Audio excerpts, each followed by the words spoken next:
Hello friends, this is day 3 with the Sindhi trader. Hope so आप लोगों ने मेरी लास्ट 2 वीडियोस देखी होगी और उसमें से समझा होगा कि स्टॉक मार्केट के अंदर किस तरीके से एंटर करते हैं, क्या स्कोप है स्टॉक मार्केट का। और जो सेकंड वीडियो जो हम लोगों ने देखी थी वो देखा था कैपिटल एलोकेशन, पोर्टफोलियो डाइवर्सिफिकेशन और कैश रिजर्व्स के ऊपर। आज जो थर्ड वीडियो है जिसके बारे में हम लोग डिस्कस करने वाले हैं, और ये जो मेरा डे 21 डेज चैलेंज का जो मेरा पूरा जर्नी है उसका डे 3 है। आज हम लोग डिस्कस करने वाले हैं ट्रेडिंग को। ठीक है, ट्रेडिंग। मैंने आपको कल लास्ट वीडियो में बताया था कि कम स्टॉक मार्केट में हमको अर्न करने के लिए दो तरीके होते हैं। The first method is trading and the second is the investment.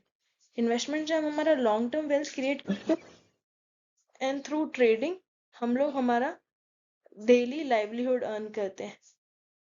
अब इन्वेस्टमेंट भी हम लोग सीखेंगे कि हमें किसी भी स्टॉक में अगर इन्वेस्टमेंट करना है तो हम किस तरीके से करेंगे और क्या क्या चीज़ों को देखेंगे किसी भी कंपनी को इन्वेस्टमेंट करने से पहले, किसी भी कंपनी में इन्वेस्टमेंट करने से पहले। और ट्रेडिंग में हम लोग ट्रेडिंग किस तरीके से होती है, क्या क्या तरीके होते हैं ट्रेडिंग करने के, वो हम आज के लेक्चर से समझेंगे। अगर आपको इसमें और डीप डिटेल वीडियोस चाहिए हो ट्रेडिंग के लिए, मेरा स्ट्रेटेजी पता करना हो आप लोगों को कि मैं किस स्ट्रेटेजी से करती हूँ ट्रेडिंग, और नई स्ट्रेटेजी सीखनी हो, टेक्निकल एनालिसिस सीखना हो, तो प्लीज़ मेरे चैनल को आप लाइक, शेयर और सब्सक्राइब कीजिए। तो हम स्टार्ट करते हैं ट्रेडिंग से। ट्रेडिंग क्या होता है? ट्रेडिंग ट्रेडिंग मतलब होता है किसी भी असेट को किसी कम प्राइस पे खरीदना और ज्यादा प्राइस पे बेच देना। ट्रेडिंग बहुत सारे तरीके की होती है। यूजली जो ट्रेडर्स होते हैं वो इंट्राडे ट्रेडिंग ज्यादा करते हैं। सेम डे वो किसी भी स्टॉक को बाय करते हैं, या सेम डे ही किसी भी स्टॉक के ऑप्शंस को बाय करते हैं, और सेम डे ही वो पर्टिकुलर स्टॉक को या उसके ऑप्शन को सेल कर देते हैं हायर प्राइस पे। ट्रेडिंग शॉर्ट साइड भी होती है और लॉन्ग साइड भी होती है, जिसको हम आगे डिस्कस करेंगे। स्टॉक मार्केट में ट्रेडिंग होती है स्विंग ट्रेड्स के थ्रू, ऑप्शन बाइंग के थ्रू, ऑप्शन सेलिंग के थ्रू, फ्यूचर्स के थ्रू और हेजिंग के थ्रू। स्विंग ट्रेड्स क्या होते हैं? स्विंग ट्रेड्स वो ट्रेड्स होते हैं जो यूजुअली एक लंबे टाइम फ्रेम के लिए होते हैं। इंट्राडे नहीं होते हैं। 2 से 5 दिन, 5 से 10 दिन, और कई बार 15 से 20 दिन का भी एक ट्रेड होता है। ये यूजुअली उन लोगों के लिए होता है जो अपनी ऑफिस और वर्क लाइफ में बिजी रहते हैं, और अगर एक टाइम किसी ट्रेड के अंदर एंटर करते हैं तो उस ट्रेड को 15 से 20 दिन के लिए होल्ड करके, और जब उनका प्राइस उनके टारगेट्स पहुंच जाए तो वो स्टॉक को उस प्राइस पे काट सकते हैं, या अगर वो ऑप्शंस ले रहे हैं तो उस ऑप्शन को उस प्राइस पे काट सकते हैं। स्विंग ट्रेड्स बाकी ऑप्शन ट्रेड्स के कंपैरिजन में थोड़ा ज्यादा सेफ होता है, क्योंकि यूजुअली इधर स्विंग ट्रेड्स हम लोग स्टॉक्स के अंदर करते हैं और ऑप्शंस के अंदर बाइंग नहीं करते हैं। यहाँ पे स्टॉप लॉस लिमिटेड होता है। ऑप्शंस में और स्विंग ट्रेड में क्या डिफरेंस है? ऑप्शंस के अंदर हमारा प्रीमियम लगता है, पर in swing trades we have to buy और sell particular share on that current market price. ठीक है, तो यहाँ पे कोई प्रीमियम डिके का झंझट नहीं है, टाइम डिके का झंझट नहीं है, हमारे पास कोई टाइम की लिमिटेशन नहीं है। कई बार ऐसा होता है कि मार्केट में कई ऐसी न्यूज़ेस आ जाती है जिनको हमने स्विंग ट्रेड के लिए लिया है, जिन स्टॉक्स को, तो उनको हमको थोड़ा लंबा भी रखना पड़ जाता है। कई बार 1 महीना, 2 महीना, 3 महीना। और बहुत अच्छे स्विंग ट्रेडर्स जो होते हैं वो 6 6 महीने भी किसी स्टॉक को रखते हैं। वो किसी भी स्टॉक को बहुत नीचे से बाय करके और उसके अच्छे रेजिस्टेंस पे उस स्टॉक को बेचते हैं। उसके लिए उनको 3 से 6 महीने तक भी होल्ड करना पड़ता है, जिनमें उनका प्रॉफिट और अच्छा बनता है। तो ये अब आप लोगों के ऊपर है कि आपको स्विंग ट्रेड्स पे जाना है या ऑप्शंस पे जाना है। हर ट्रेडिंग स्टाइल के खुद के कुछ प्रॉज होते हैं और कुछ कॉन्स होते हैं। आप मुझे कमेंट में लिख के बताइएगा कि आपको कौन सा ट्रेडिंग स्टाइल अच्छा लगता है, और कौन से ट्रेडिंग स्टाइल पे आप स्पेसिफिक अच्छी एक वीडियो चाहते हैं। अब हम बात करते हैं ऑप्शंस पे। ऑप्शंस क्या होते हैं?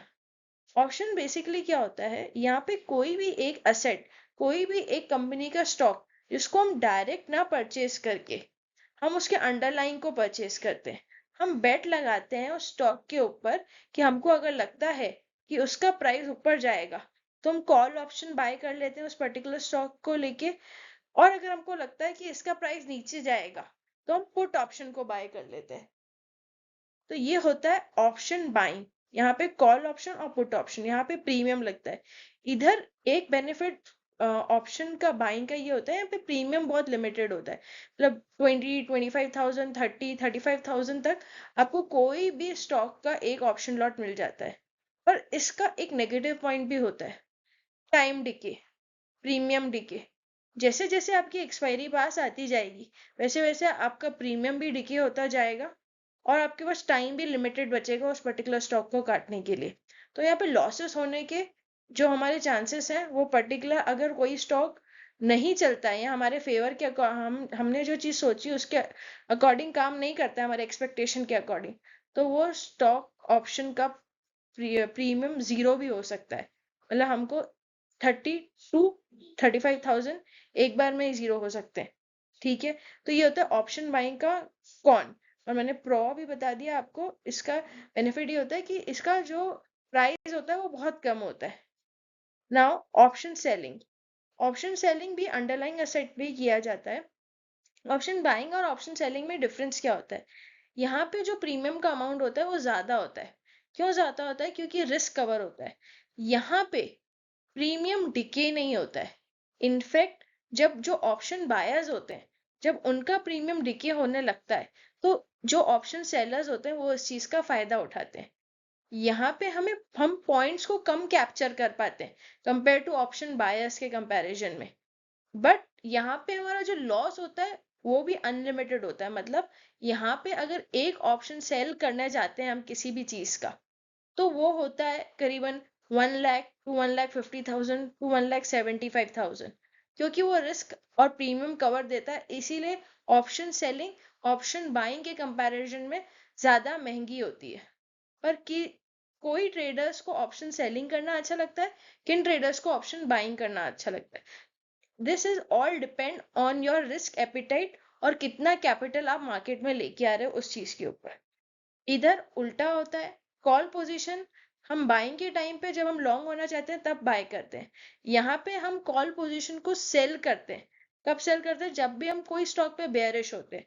ऑन द वाइस वर्सा जब हम कोई स्टॉक पे बुलिश होते हैं तो हम पुट की पोजीशन को सेल करते हैं। तो ये होता है option selling.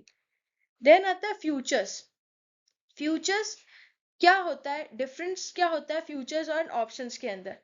Futures and options के अंदर इतना डिफरेंस होता है कि जो हमारे ऑप्शंस होते हैं वो प्रीमियम हमको उनका पे करना पड़ता है। But in the case of future we have to pay the current market price of that stock. But इस सिचुएशन में क्या होता है, इस सिचुएशन में ये चीज होती है कि यहाँ पे जो ब्रोकर होता है ना, हमको उस पर्टिकुलर स्टॉक के लिए 5x to 7x तक का मार्जिन देने के लिए रेडी हो जाता है।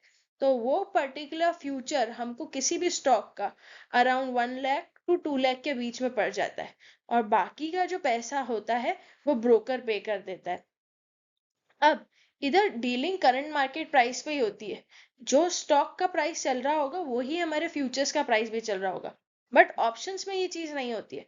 ऑप्शन में करंट मार्केट प्राइस कुछ भी चल रहा हो, प्रीमियम एक अलग चल रहा होगा जो कि डिपेंड करता है ओआई पे और इम्प्लाइड वॉलेटिलिटी के ऊपर। यहाँ पे फ्यूचर्स के अंदर हमारा लॉट साइज फिक्स्ड होता है। हेजिंग, हेजिंग क्या होता है, हेजिंग सबसे सेफेस्ट तरीका है। ये ऑप्शंस का और फ्यूचर्स का मिक्स्ड है। यहाँ पे क्या होता है कि यहाँ पे एक तरीके से हम प्रोटेक्ट कर लेते हैं अपनी पोजीशन को एक वाइस वर्सा पोजीशन लेके। फॉर एग्जाम्पल अगर कोई इंडिविजुअल किसी भी स्टॉक में बुलिश है और उसको लगता है इसका प्राइस बहुत ऊपर जाएगा और वो बड़ा रिस्क खेलने के लिए रेडी है, तो he will or she will going to buy a future lot of that particular stock. But अगर उसको लगता है कि भाई मार्केट सिचुएशन ऐसी है कि कभी भी मेरे अगेंस्ट में जा सकती है, तो वो अपने उस फ्यूचर लॉट को प्रोटेक्ट करने के लिए एक पुट का पोजीशन से उसको हेज कर देता है। इस सिचुएशन में क्या होता है, इसको हम लोग बोलते हैं हेजिंग। इस सिचुएशन के अंदर क्या होता है कि जो हमारे लॉसेस होते हैं वो मिनिमम होते हैं। अगर मार्केट का पोजीशन हमारे फेवर में नहीं चला तो हमारा पुट का प्रीमियम बढ़ता जाएगा और जो हमको फ्यूचर से लॉस होगा हम पुट के प्रीमियम से कवर करके कम से कम लॉस के अंदर बाहर आ जाएंगे। ऑन द वाइस वर्सा अगर हमारे फेवर में चला वो पोजीशन तो हमको वहां पे तो प्रॉफिट बनेगा, पर पुट का जो थोड़ा बहुत नेगेटिव होगा वो उसमें से हम माइनस करके और अपना प्रॉफिट लेके बाहर आ जाएंगे। यहाँ पे प्रॉफिट्स भी लिमिटेड होते हैं और लॉसेस भी लिमिटेड होते हैं, तो इसको बोलते हैं हेजिंग। बहुत सारे ट्रेडर्स इस तरीके से मार्केट के अंदर भी स्पेक्यूलेशन करते हैं और हेज के थ्रू अपनी पोजीशन को प्रोटेक्ट करके जाते हैं। अब बात आती है, क्या ट्रेडिंग गैम्बलिंग है? मैंने आपको शुरू से बताया था, trading is not a gambling. अगर आप डिसिप्लिन ट्रेडर हो, सेकेंडली आपको अपने स्टॉप लॉसेस पता है, थर्डली आप ओवर ट्रेडिंग नहीं करते हो, उस सिचुएशन में trading is not a gambling. जहां ओवर ट्रेडिंग आ जाती है, जहां हम हमारे स्टॉप लॉसेस को नहीं कवर करते और हम वेट करते रहते हैं कि कहीं से भी रिवर्स और यू टर्न आ सकता है, उस सिचुएशन में yes then trading is a gambling. जहां लालच आ जाती है वहां ट्रेडिंग गैम्बलिंग बन जाती है, पर जहां आप अपना रिस्क और रिवॉर्ड को मेंटेन करके चलते हो वहां ट्रेडिंग गैम्बलिंग नहीं बल्कि एक सोर्स ऑफ अर्निंग, एक अर्निंग लाइवलीहुड बन जाती है। ऐसी और वीडियोस के लिए आप मेरे चैनल को लाइक शेयर और सब्सक्राइब कर सकते हैं। मेरा इंस्टाग्राम पे भी चैनल है द सिंधी ट्रेडर के नाम से। आपको कोई भी डाउट है या आप किसी भी और पर्टिकुलर टॉपिक पे एक अच्छा वीडियो चाहते हैं और किसी और पर्टिकुलर टॉपिक को अच्छे से समझना चाहते हैं, तो आप प्लीज कमेंट भी कर सकते हैं मेरे चैनल के ऊपर। अगर मेरे 100+ सब्सक्राइबर हो गए तो हम लोग थोड़ा थोड़ा टेक्निकल एनालिसिस को भी समझना चार्ट्स के थ्रू स्टार्ट करेंगे। Thank you for today.